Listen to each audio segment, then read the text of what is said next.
હવે આપણે પાર્ટ આ ભાગમાં આપણે ઉદાહરણ 10 પહેલાં જોઈએ. 1/7 અને 2/7 વચ્ચેની એક અસમય સંખ્યા શોધવાની છે. હવે આપણે અસમય સંખ્યા શોધવી હોય ને તે પહેલાં આપણે શું કરીએ, 1/7 અને 2/7 આ બે સંખ્યાઓને આપણે પોઈન્ટમાં એટલે મીન્સ કે આપણે દશાંશ સ્વરૂપમાં આપણે ફેરવી લઈએ. તો એના ફેરવવા માટે સૌપ્રથમ શું કરશે, આપણે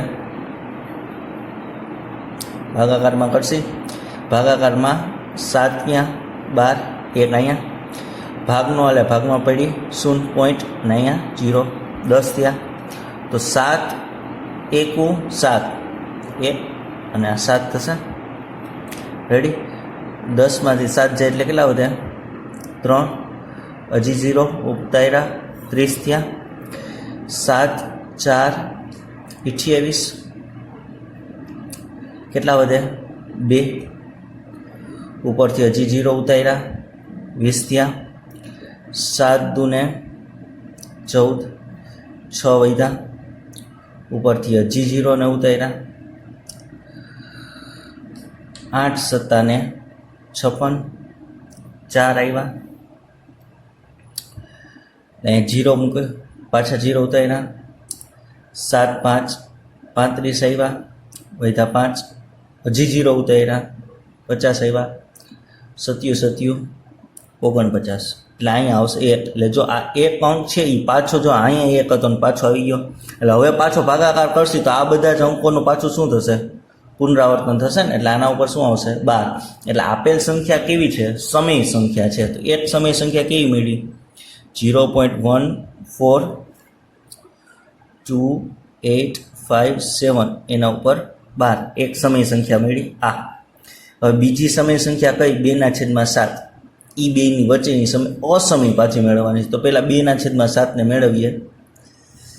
તો આપણે 2 અંદર 7 12 ભાગનો એટલે ભાગમાં પડી 0 એટલે અહીંયા પોઈન્ટ મૂકી અહીંયા 2.0 થઈ ગયા. હવે જો 7 દૂને 14 કેટલા વધે? 20માં 14 જાય તો 6 અહીંયા 0 60 8 7 ને 56 7 8 56 કેટલા આવ્યા? 4 હજી 0 ઉતાર્યો એટલે 40 થયા. હવે જો 7 5 35 5 વધ્યા હજી 0 ઉતાર્યો 50 થયા. એટલે 27 શું થઈ જાય? 49 એટલે કેટલા વધે? 1 હજી 0 એટલે 10 7 1 7 એટલે 3 હજી 0 એટલે અહીંયા 7 4 28 એટલે અહીંયા કેટલા વધ્યા? 2. એટલે જો આ 2 અંક છે એ પાછો અહીંયા આવી ગયો એટલે આ બધા અંકોનું શું થશે? પુનરાવર્તન. એટલે આ આપેલ છે એ પણ સમય સંખ્યા છે 2/7 એટલે 0. આ શું મળ્યું? 285714 એના ઉપર 12. હવે જો આપણને આ જે સંખ્યા મળી ને એના આધારે આપણે કહી શકીએ કે આ બે સમય સંખ્યાઓ છે એની વચ્ચેની અસમય સંખ્યાઓ કેવી રીતે કહેવાય? આપણે અસમય સંખ્યાઓ એટલે શું? એટલે ખ્યાલ છે કે પોઈન્ટ પછી અનંત અંતર લગી જતી હોય અને એક પણ અંકનું પુનરાવર્તન થતું ન હોય કે કોઈ ચોક્કસ એવી પુનરાવર્તન થતી પેટર્ન મળતી હોય નહીં તેવી સંખ્યાઓને કેવી કહેવાય? અસમય સંખ્યાઓ કહે છે. તો આ અસમય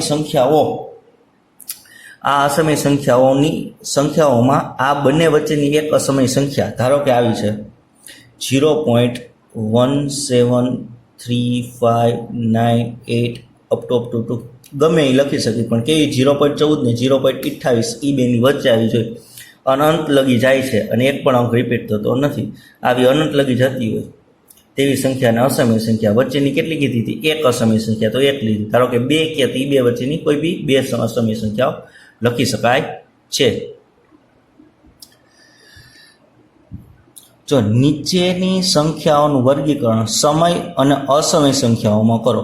આ સ્વાધ્યાય 1.3 નો 9મો દાખલો. નીચેની સંખ્યાઓનું વર્ગીકરણ સમય અને અસમય સંખ્યાઓમાં કરો. તો √23 આ કેવી છે? અસમય. કારણ કે આનું પુનરાવર્તન આ અસમય છે. આ કેવી છે સંખ્યા? પ્રાઇમ નંબર એટલે અવિભાજ્ય સંખ્યાઓ. તે હંમેશા કેવી હોય? અસમય હોય. એનું વર્ગમૂળ અવિભાજ્ય સંખ્યાનું વર્ગમૂળ હંમેશા અસમય હોય છે.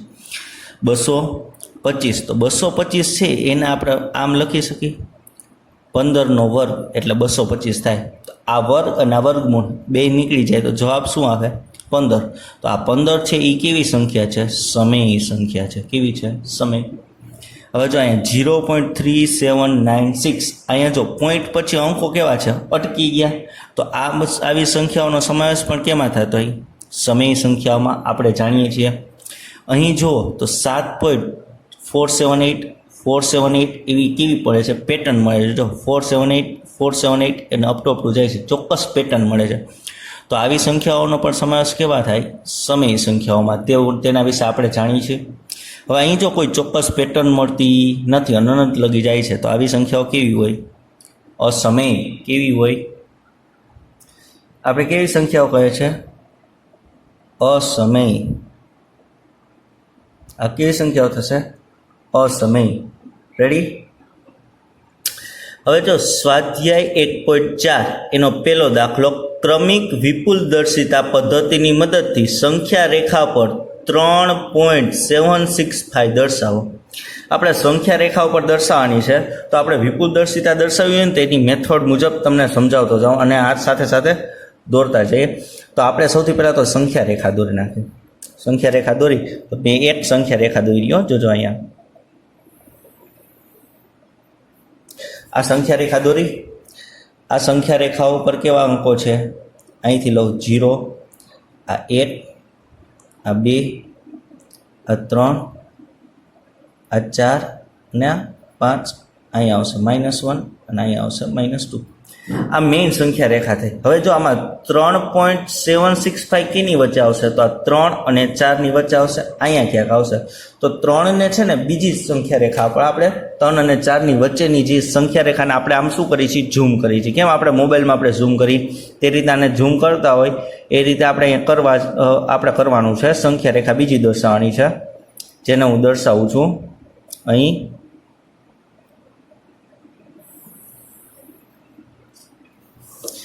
જેમાં આ 3 છે ને એ ક્યાં જશે? અહીંયા આવી જશે. જો 3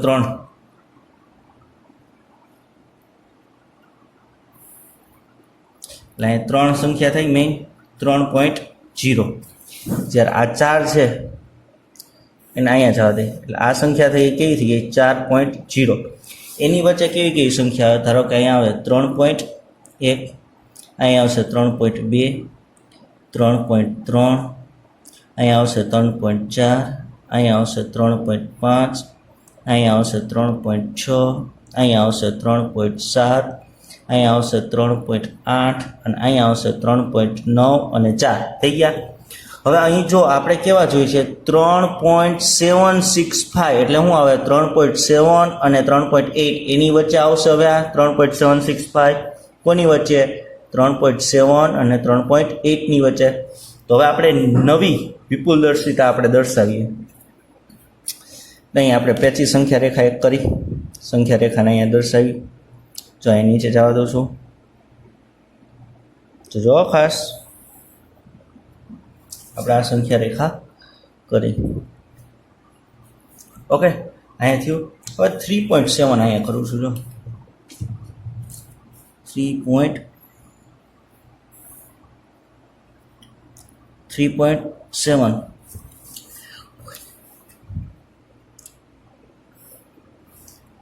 3.8 અહીંયા રાખી દીધો એટલે અહીંયા 3.70 થશે ને અહીંયા 3.80. એનાથી પણ ઝૂમ કર્યું, બરાબર ને?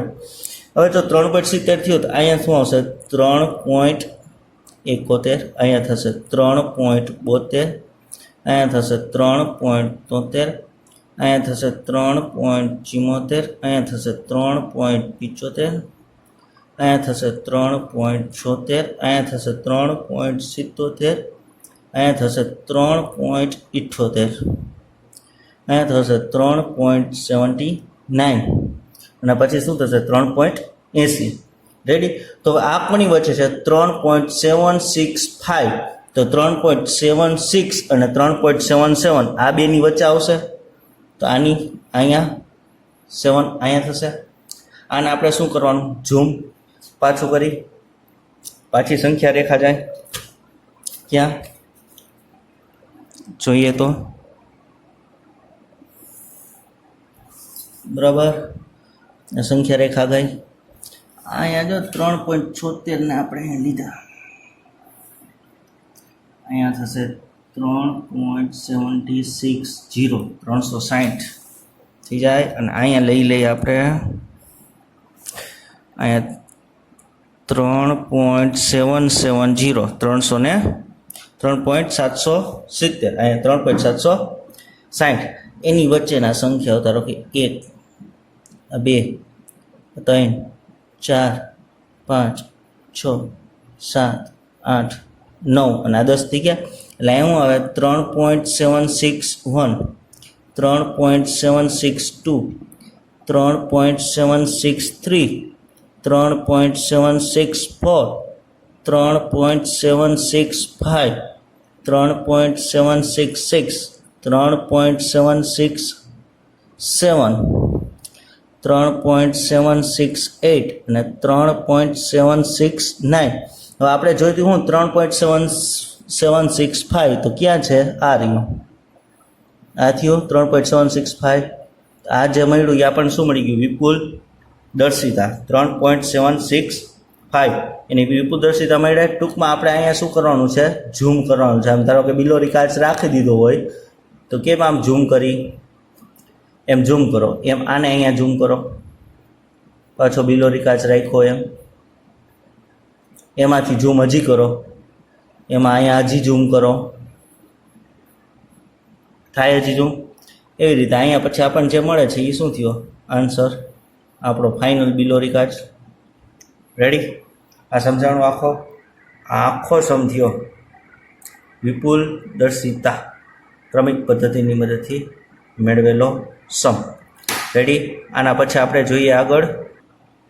હવે જો વિદ્યાર્થી મિત્રો બીજો દાખલો છે એવો છે, ક્રમિક વિપુલ દર્શિતા પદ્ધતિની મદદથી સંખ્યા રેખા પર 4.26 બાર ને 4 દશાંશ સ્થળ સુધી દર્શાવો. એટલે 4.26 બાર હોય એટલે શું થઈ જાય?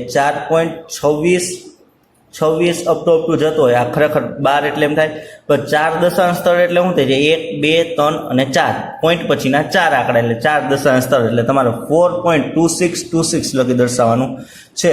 તો આપણે સૌથી પહેલાં તો સંખ્યા રેખા દોરી નાખી. સંખ્યા રેખા દોરીએ તો સૌપ્રથમ પહેલી સંખ્યા રેખા આપણે અહીંયા થશે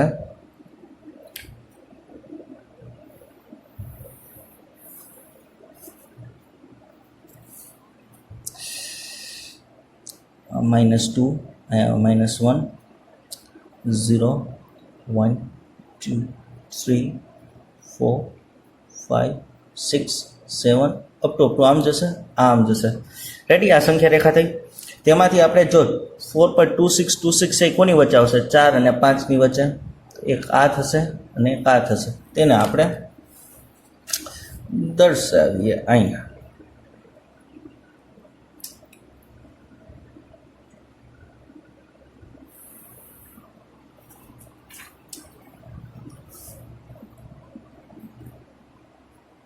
આમ થયું.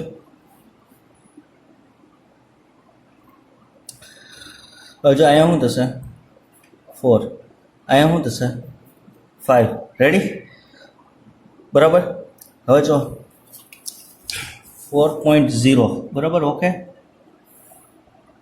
4.0 અને અહીંયા થશે 5.0. એટલે અહીંયાના કેટલા થશે? 10 પાર્ટ. 1, 2, 3, 4, 5, 6, 7, 8, 9 અને 10. એટલે જો 4.1, 4.2, 4.3, 4.4, 4.5, 4.6, 4.7, 4.8, 4.9 થશે અહીંયા 4.9 and 5.0. હવે જો અહીંયા 4 પોઈન્ટ શું છે? 2626. એટલે આ શું થયું? 2626 કેની વચ્ચે આવે? 4.2 અને 4.3 ની વચ્ચે. એટલે એક અહીંયા ને એક અહીંયા. આટલું થશે. હવે આપણે આને પાછી નેક્સ્ટ સંખ્યા રેખા પર દર્શાવીએ. તો હવે જોઈએ આપણે નેક્સ્ટ સંખ્યા રેખા અહીંયા થશે. આપણે આને દોરીએ છીએ. સેક્શન થયું બરાબર. અહીં ગયું થયું અહીંયા અહીંયા થયું. અહીંયા 4.20 એટલે 4.20 4.20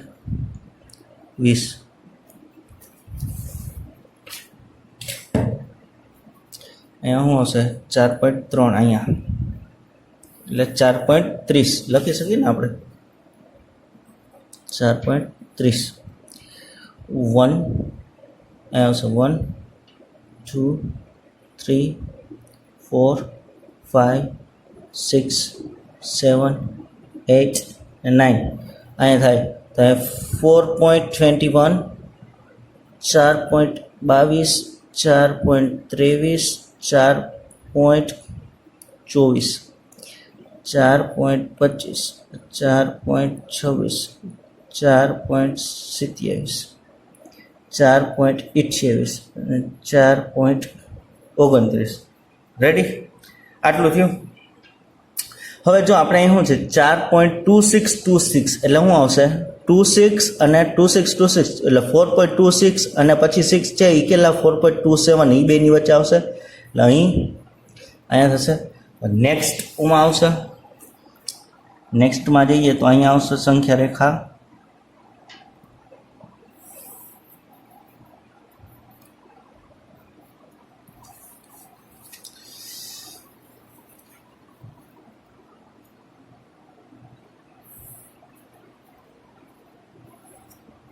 આવું થઈ જાય 4.260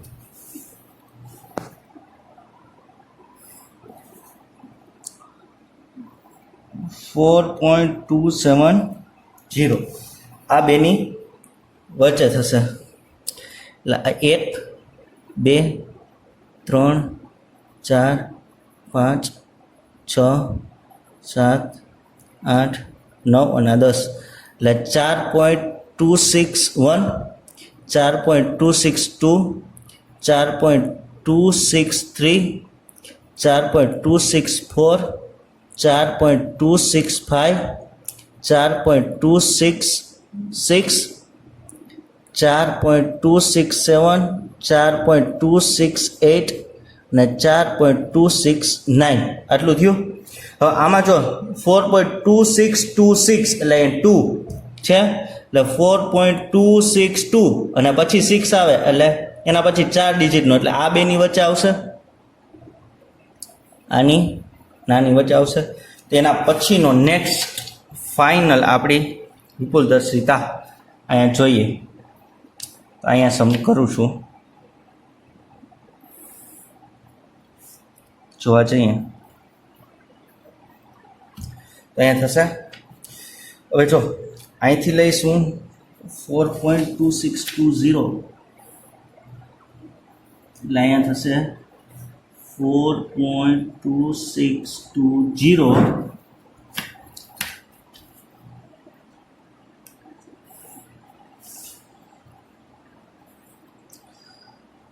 4.2630 આમ થશે.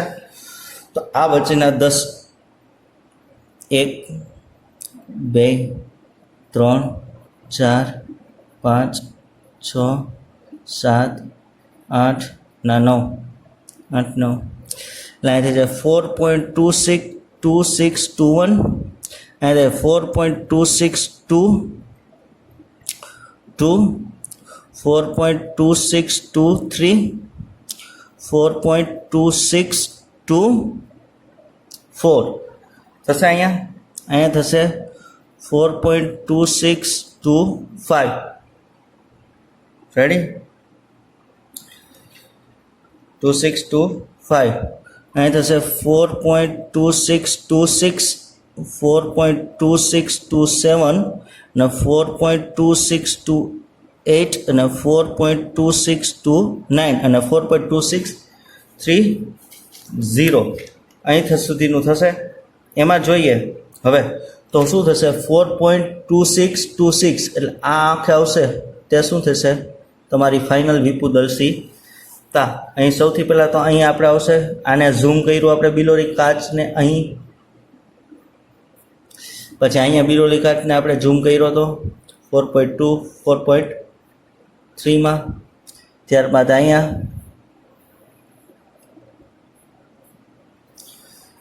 ત્યારબાદ અહીં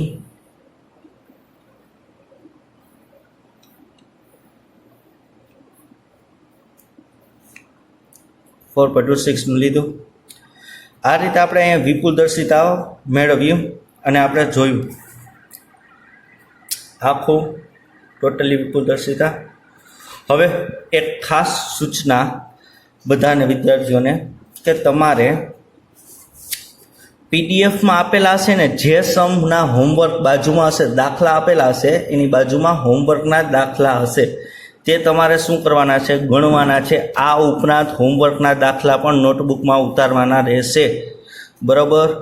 તેની ખાસ નોંધ લેવી. પીડીએફમાં મળેલા દાખલા હોમવર્કના પાકી બુકમાં લખવાના છે, એની ખાસ નોંધ રાખવાની. ઓકે, સારું.